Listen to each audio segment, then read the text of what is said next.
Sir, he was a poet.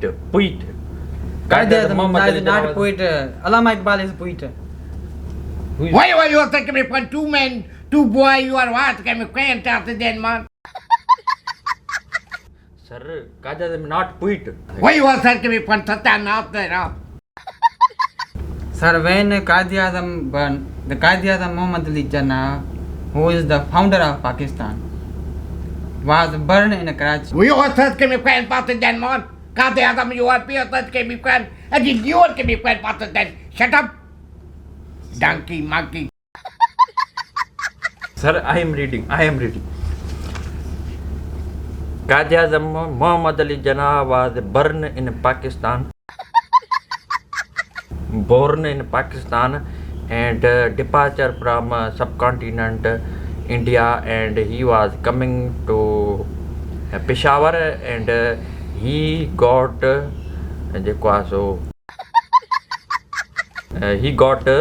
Test marks. Sir, he is doing the same mistake.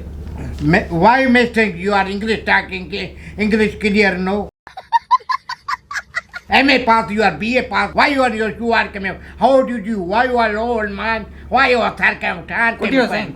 Why you are coming? Why you are coming? Quite pass the you are really English talking, clear English talking. You are wrong English, no talking. This is a tripod, therefore it is placed in front of us, and we are recording our video through camera. You are laughing. Why? You are shut up. You are down. Serious. You are talking. So, sir, Bismillah Rahman Rahim, by the grace of Almighty Allah, who is Rahman and Rahim, most merciful, most gracious, most. बस अगते बदलना. Bismillah Rahman Rahim, Barakatullah. I am going to start my presentation. First of all, I would like to thank my all colleagues who supported me in this presentation, and I also want to thank the faculty department of English Sociology, and also I want to thank. Doesn't make sense, sir. Yes. Shut up! You are coming for you and my love. Give me quiet. Why you are get out? Go. Uth.